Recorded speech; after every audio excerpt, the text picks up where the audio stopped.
Vous vous apprêtez à regarder un webinaire sur la dépression animé par le docteur Geoffrey Post. Dans ce webinaire, on a essayé de répondre aux questions que vous nous aviez envoyées, mais si vous avez besoin de précision ou si vous appréciez le concept, eh bien laissez-nous un commentaire.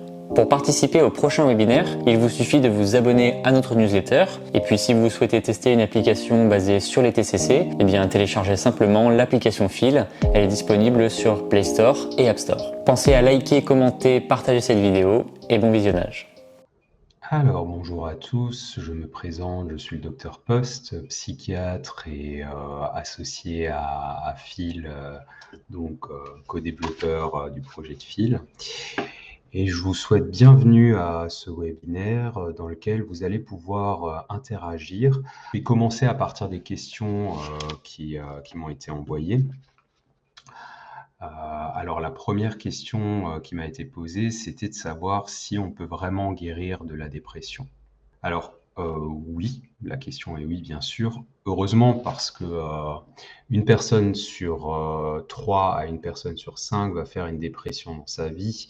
Et quand on regarde autour de nous, tout le monde n'est pas en dépression, on ne reste pas en dépression. Donc, on guérit vraiment de la dépression.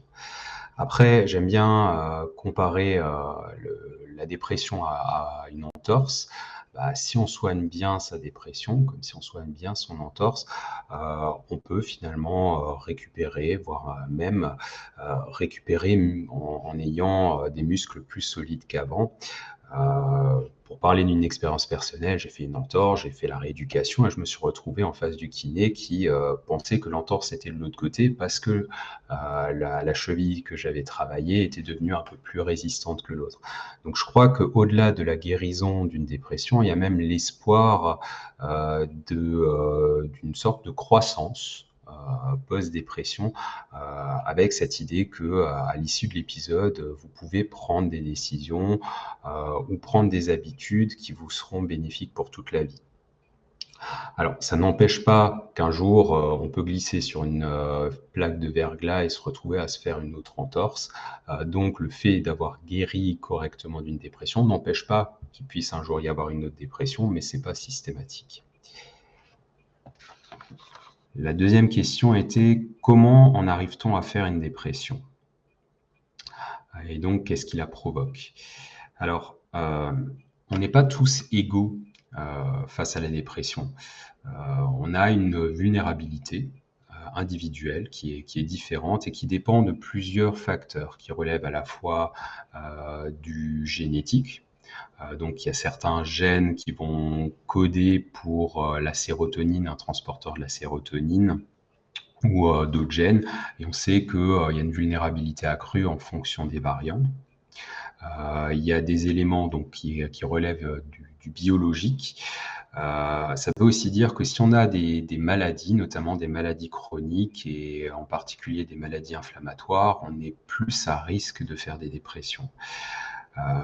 Il y a une dimension aussi psychologique en fonction de notre personnalité, en fonction des événements de vie que nous avons rencontrés à l'enfance, mais parfois aussi à l'âge adulte, notamment au moment de maltraitance. Tout ça peut nous rendre parfois plus vulnérables par rapport à la dépression.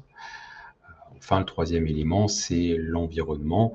En fonction de l'environnement dans lequel on évolue, que ce soit par exemple l'alimentation, mais également l'entourage, tous ces éléments ont un rôle et contribuent au risque de dépression. Pour résumer tout ça, il n'y a pas une cause, une raison qui conduit à une dépression, c'est plutôt l'accumulation de plusieurs facteurs. On parle de modèle polyfactoriel pour expliquer du coup cette maladie. Est-ce que la dépression est héréditaire? Alors, j'ai évoqué à l'instant qu'il y avait des gènes qui codaient pour les transporteurs de la sérotonine ou alors certains facteurs de croissance neuronale, donc des gènes qui sont impliqués dans la plasticité neuronale ou la croissance neuronale. Et on sait que certains variants vont entraîner un risque accru de dépression. Et les gènes se transmettant, il existe une hérédité. Alors on la constate, on sait que quand on a un parent qui a connu une dépression, le risque est multiplié par 2, voire fois 4 pour l'enfant. Pour autant, c'est un risque qui est certes augmenté, mais je vous ai expliqué que c'est un modèle polyfactoriel, ce qui veut dire qu'il n'y a pas une seule raison. Donc ça implique que c'est pas parce que j'ai eu un parent qui a une dépression que je vais nécessairement développer une dépression. De même, c'est pas parce que j'ai fait une dépression que mes enfants vont nécessairement en faire une.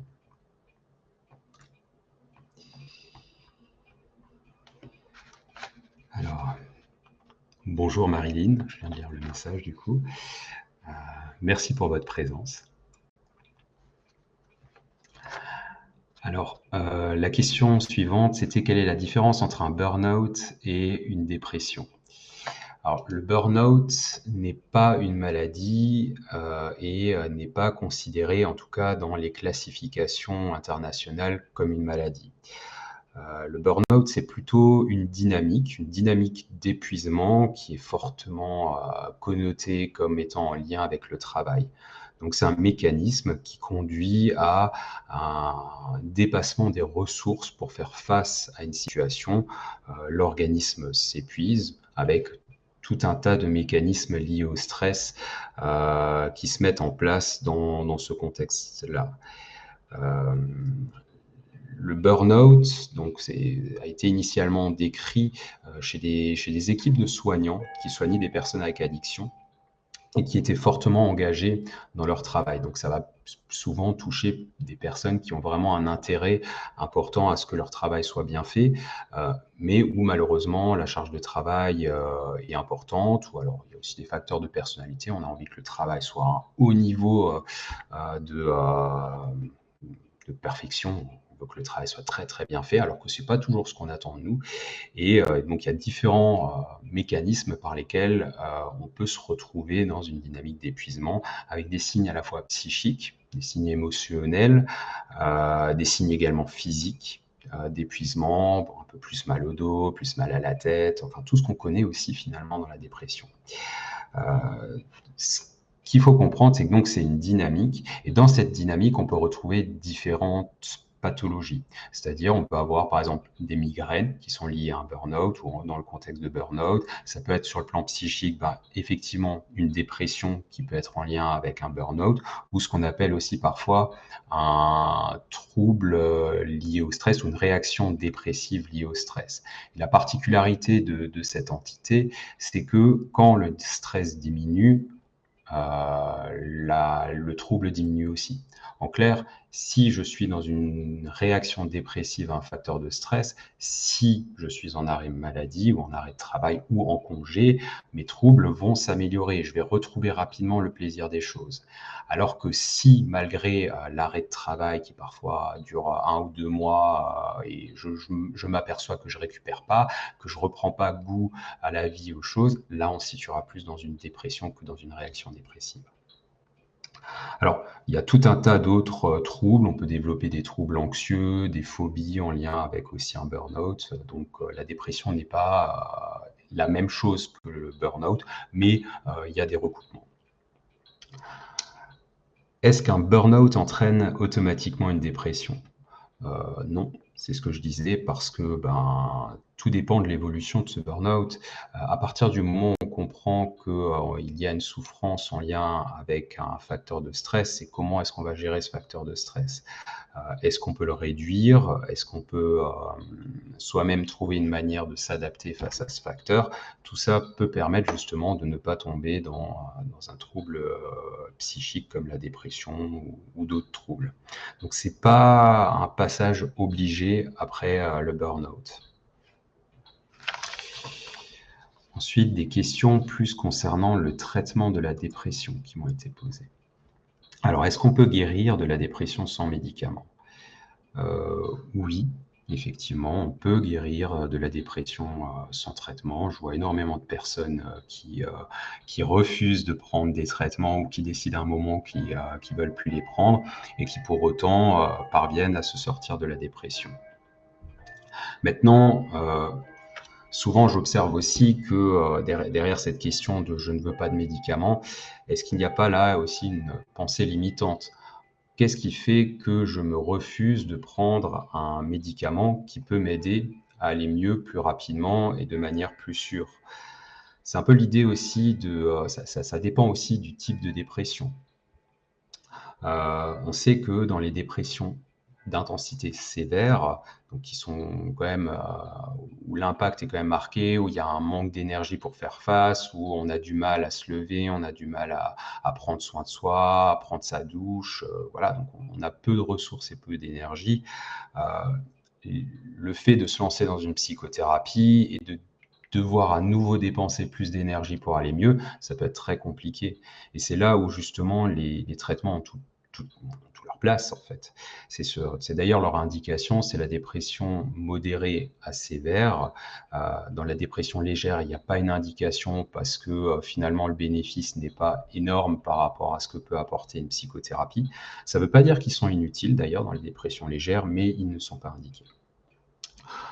L'image que j'aimerais que vous ayez par rapport au traitement et la guérison de la dépression, heu, imaginons que, la dépression est une montagne qu'il s'agirait de gravir et une fois que vous êtes en haut, ben, vous en êtes sorti, vous pouvez profiter du paysage et vous vous rendez compte à quel point, en fait, la vie est chouette sans dépression. Heu, Vous avez le choix de, prendre vos crampons et d'y aller et de gravir cette montagne et ouais et ça dépend de la taille de la montagne parce qu'on n'est pas tous face à la même montagne. Pour certains, ça sera une colline et ça se fera finalement assez facilement. Ça prendra peut-être quelques semaines, mais ça va le faire sans non plus une difficulté trop importante. Pour d'autres, ben, c'est le Mont Blanc et tout le monde n'est pas préparé à affronter le Mont Blanc et c'est là où peut-être que si on nous propose un ascenseur pour aller quand même profiter de cette vue, ça serait dommage de s'en priver. Mais si jamais il y a, voilà, il y a un frein en vous disant bah, je veux absolument pas de traitement, je vous encourage quand même à en rediscuter avec votre médecin pour savoir si lui pense que c'est quand même nécessaire. Et si vous n'en voulez pas, il y a une possibilité quand même de guérir sans. L'efficacité des différentes psychothérapies. Alors, il y a deux types de psychothérapie qui ont un niveau de preuve important dans la dépression. Il s'agit des thérapies cognitivo-comportementales. Et justement, Phil est fondé sur les thérapies cognitivo-comportementales. Et l'autre grand groupe de psychothérapie qui a bien fait ses preuves, c'est les thérapies interpersonnelles qui vont plus s'intéresser aux liens aux autres, que ce soit des liens en termes de quantité, c'est-à-dire le nombre d'interactions que j'ai avec les autres, et la qualité. Donc, avoir plein de contacts Facebook, ça n'aurait pas forcément. C'est plus avoir des contacts de qualité qui peut permettre aussi de récupérer. Donc, c'est une thérapie qui est bien validée aujourd'hui, mais qui n'est malheureusement pas très disponible. Il n'y a pas beaucoup de psychothérapeutes formés et quand on est en autothérapie, ça me paraît compliqué de l'appliquer soi-même. Il faut vraiment, je pense que c'est plus adapté avec un thérapeute. Alors, il existe d'autres types de psychothérapie, notamment la thérapie de soutien ou les thérapies de soutien, les thérapies psychodynamiques fondées sur les théories issues de la psychanalyse, mais également des thérapies systémiques, c'est-à-dire les thérapies familiales, les thérapies de couple, qui ont aussi tout leur intérêt et qui, quand on regarde dans la littérature, il y a aussi des preuves pour dire qu'il y a une efficacité dans la dépression même si on met en premier lieu les thérapies les plus efficaces sur les critères de guérison de dépression. Euh, Ce qui est important en tout cas en termes dans la psychothérapie, c'est ce qu'on appelle aussi les facteurs qui sont non spécifiques. C'est pas spécifique à la technique utilisée, mais c'est plus lié à la relation avec le thérapeute.